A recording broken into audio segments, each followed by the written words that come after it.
The whole idea of taking a picture is haram according to the majority of them. Let's say there's a slight minority who allowed it. Those who allow it, when was the last time one of them posed? So you get these people saying, I'm on this and I'm part of this clan, and he's posing with, with all kinds. No, Habibi. Now this here is a title. And I hate to tell you, but I have to tell you, you're not living up. You're not living up to the way of these people. Now, we all have our shortcomings. But there are things which we can control and there are things which we cannot control. You can control not taking a picture of yourself. Believe me. You can do it. It's very easy. And you can do it. You don't have to upload a picture of yourself. That's very easy. Yeah, we may not be able to do many other things after struggling, but I don't think you need to struggle to stop yourself from taking a picture of yourself and uploading on Facebook. No, Habibi. It's not that easy, brothers. Seriously, wallahi, it's not that easy. It's not something that you will learn within 5 minutes. It's not, okay, la ilaha illallah, Muhammad Rasulullah, oh mashallah. Okay, I'm one of these groups. You will see why. When we go into the actual characteristics of them, you will see what we have to learn and how much we have to do until we reach that particular point. طيب. Then, this is what Allah said about them. The Prophet ﷺ said about them, the hadith of Bukhari, Muslim, hadith of Ibn Mas'ud, خَيْرُ النَّاسِ قَرْنِي ثُمَّ الَّذِينَ يَلُونَهُمْ ثُمَّ الَّذِينَ يَلُونَهُمْ. The best of mankind. The best of mankind after the prophets. My generation is my generation, then those who follow them, then those who follow them. This is the summary, this is the crux of the whole matter. If we understood this correctly, all of our issues will be resolved bi-idhnillah. If we understand that the best people are the Sahaba and the Tabi'een and Atba' al-Tabi'een, so we live Islam and understand it and apply it per their understanding, then we have started to travel upon the path of that one group. Until then, no. And I will give you a practical example that happened to me this morning. One of the brothers who maybe he belongs to one of these sects, anyways, he follows the Hanafi madhab blindly. Mashi?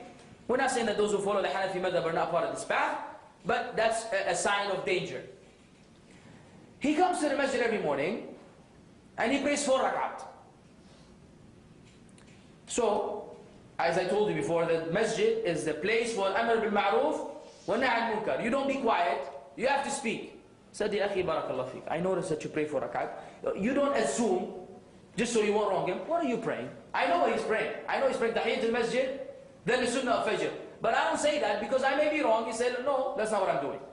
So I said, what are you praying? He said, Tahiyyat al-Masjid, then Sunnah al-Fajr. I said, listen, akhi, Tahiyyat al-Masjid is a salah which is done when there's nothing else to pray. Yani if you come into the masjid and there's nothing else for you to do, there's no salah for you to pray, then you don't sit down until you pray, and we call that 2 rak'at Tahiyyat al-Masjid. If there's another intention, if you want to pray the Sunnah of Fajr or the Sunnah of Dhuhr or the Sunnah of Maghrib or whatever, then you no longer have the Sunnah of Maghrib, because that's after Maghrib, any other Sunnah, then you no longer have to pray Tahiyyat al-Masjid. You don't even have that intention anymore. Tahiyyat al-Masjid is dropped because the whole idea is that don't sit down until you pray. And if you pray the Sunnah of Fajr, you've done your job. So the brother said, no. Why are you saying that? I said, because this is a time of prohibition of Salah. And the only thing the Prophet ﷺ did, he prayed the 2 rak'at of Fajr. So you can't pray more than that. The Sahaba didn't pray more than that. You have to stick to that. The whole idea of Tahiyyat al-Masjid is not. Now, it didn't get pretty, it got ugly. And one of the ways of the people of desires is what? Turning the tables around. When he wasn't able to answer me, he said, yeah, where's your cap? I'm wearing a cap now. I wasn't wearing one in the masjid. I said, what does the cap have to do with this?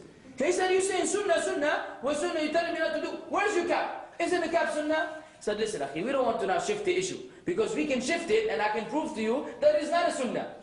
Where are your leather sandals like that of the Prophet ﷺ? Where are they? And what is this you wear?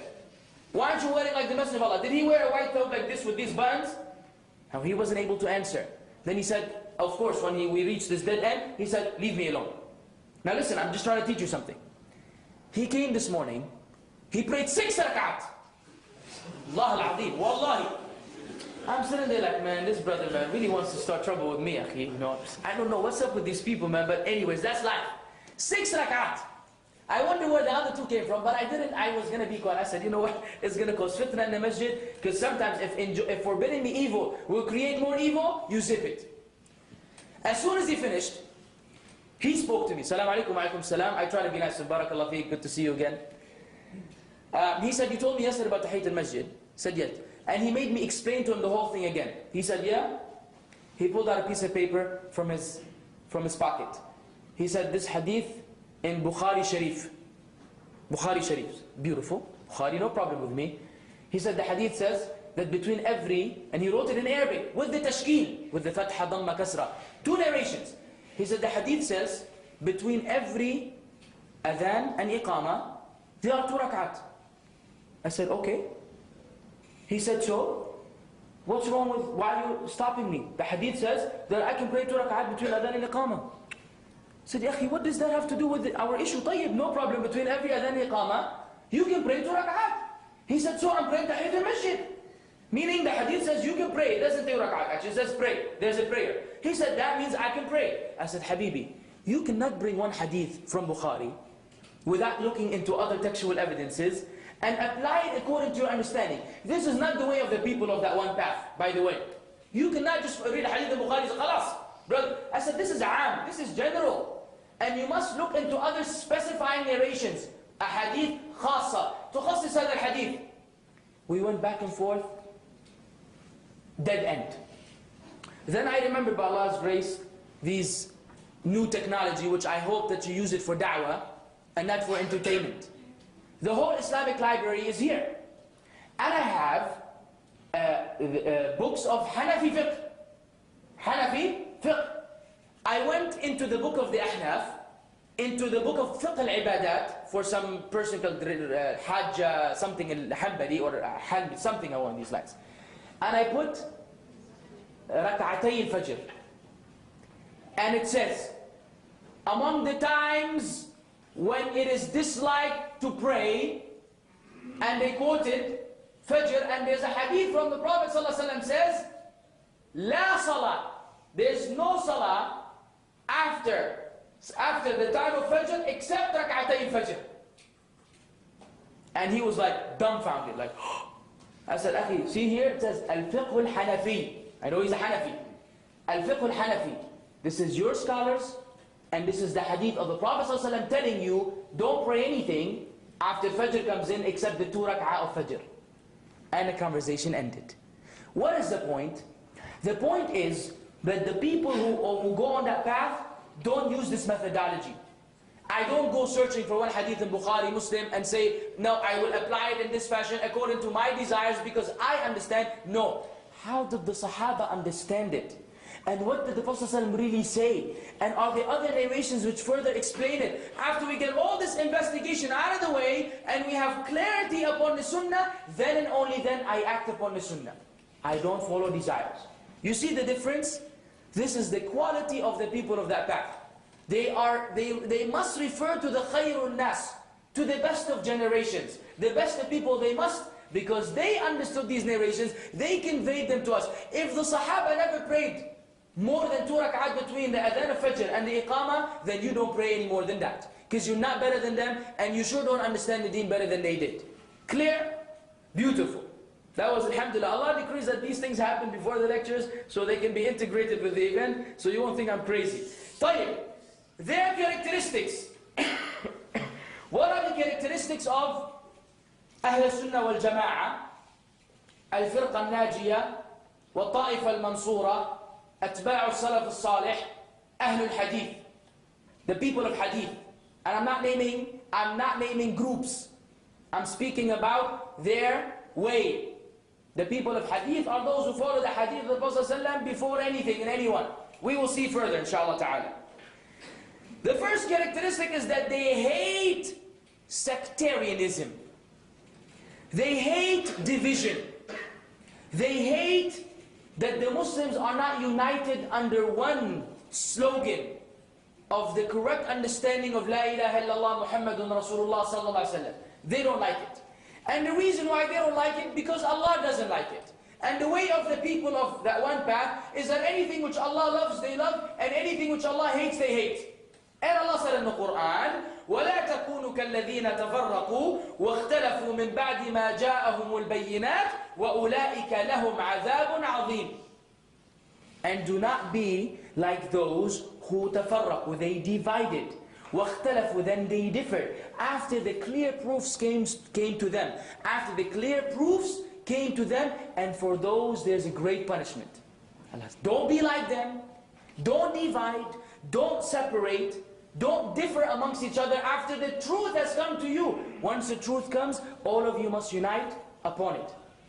Allah said, إِنَّ الَّذِينَ فَرَّقُوا دِينَهُمْ وَكَانُوا شِيَعًا لَسْتَ مِنْهُمْ فِي شَيْءٍ. Verily, those who divide their religion and they became Shia, sect and groups, لَسْتَ مِنْهُمْ فِي شَيْءٍ. You have nothing to do with them. You are not part of them.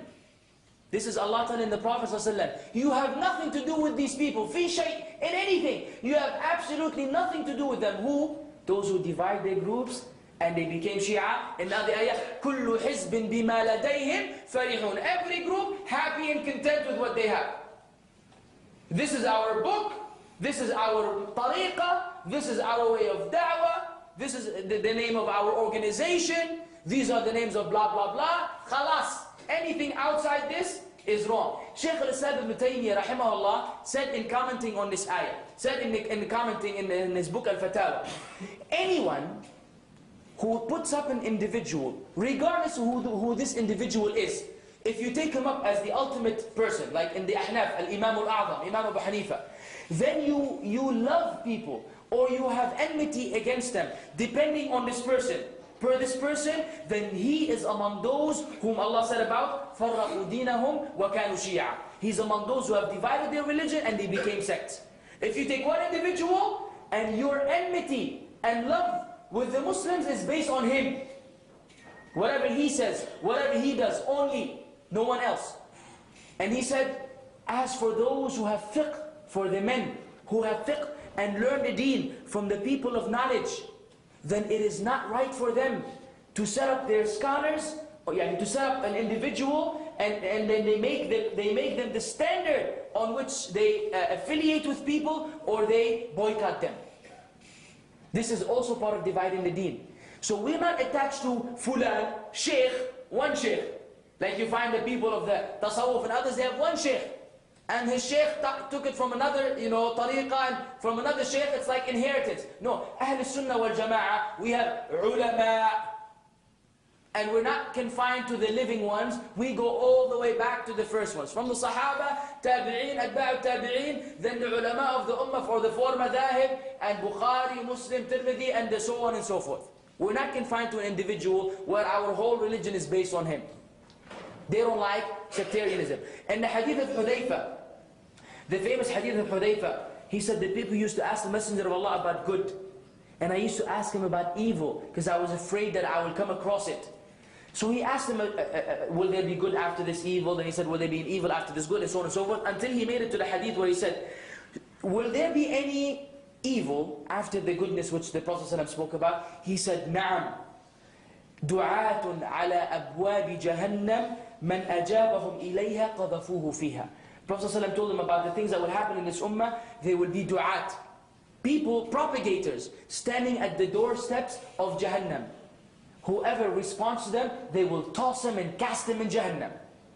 The Prophet ﷺ said, there will come a time where people will call you to Jahannam. Come follow our way, come follow our deviated, invented, innovated way. Come join our sect and our group. They're calling people to Jahannam.